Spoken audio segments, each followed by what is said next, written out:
महाराष्ट्राची अभिनेत्री केतकी चितळे हे नेहमीच वादत असतात। नेहमी त्यांचे वक्तव्य जे आहे ते वादग्रस्त असतात।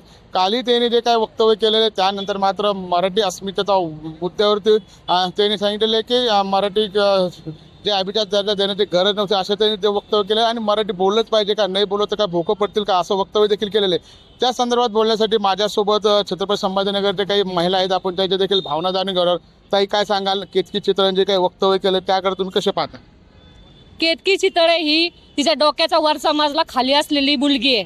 तिला काय बोलावं काय करावं ह्याचीच अक्कल नाही आहे। खरं तर तिला सायकोलॉजिक ट्रीटमेंटची गरज असावी किंवा तिची ट्रीटमेंट चालू असावी, तेव्हाच ती अशी वक्तव्य करते। केतकी चितळे म्हटली की मराठी भाषा बोलली नाही तर भोके पडतात का?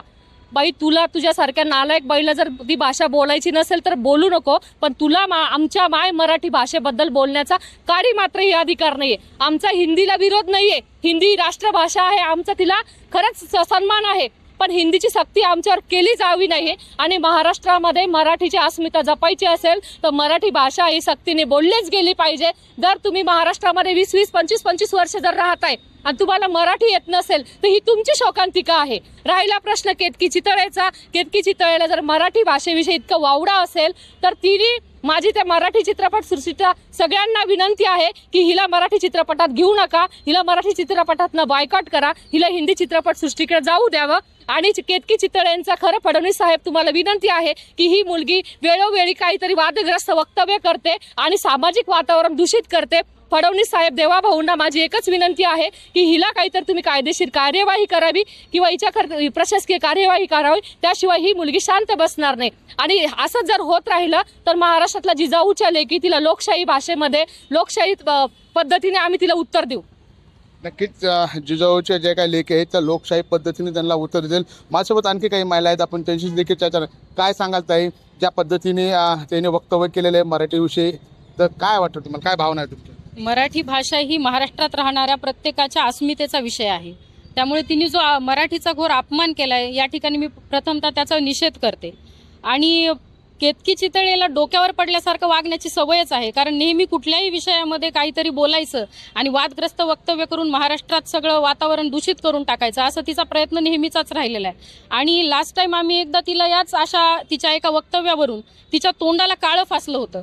त्यामुळे तिला माझा हा इशारा आहे की महाराष्ट्रात राहून महाराष्ट्राच्या मातीशी आणि महाराष्ट्राची शान असणाऱ्या मराठी भाषेशी जर तुला इमान नाहीये तर खरं तर तिने या ठिकाणी गद्दारी जे म्हणतात ते गद्दारीचं तर सगळीकडेच राजकारण सुरू आहे, त्या पद्धतीचं या ठिकाणी मराठी भाषेशी तिने गद्दारी केलेली आहे। तुला मराठी बोलल्यानंतर स्पष्ट असं म्हणते ती की मराठी नाही बोललं तर काय भोकं पडतात का?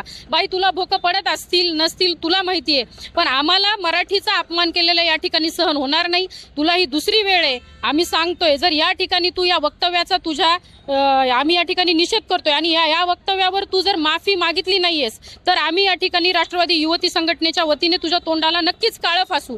महाराष्ट्राची अस्मिता दुखावण्याचं काम या ठिकाणी तुझ्याकडून घडलेलं आहे, त्याबद्दल तू माफी मागावीस, अन्यथा राष्ट्रवादी युवती संघटना तुला महाराष्ट्रात फिरू देणार नाही आणि तुझ्या तोंडाला काळं फासल्याशिवाय आम्ही काय शांत बसणार नाही। त्यामुळे तू या ठिकाणी माफी माग, दिलगिरी व्यक्त कर, तुझ्याकडून जी चूक झाली त्याबद्दल तू सर्व महाराष्ट्राच्या अस्मितेला जे दुखावलेले आहेस त्याच्याबद्दल तू माफी मागावीस। धन्यवाद। माझं नाव धनश्री तडवळकर, राष्ट्रवादी युवती जिल्हा अध्यक्ष, छत्रपती संभाजीनगर।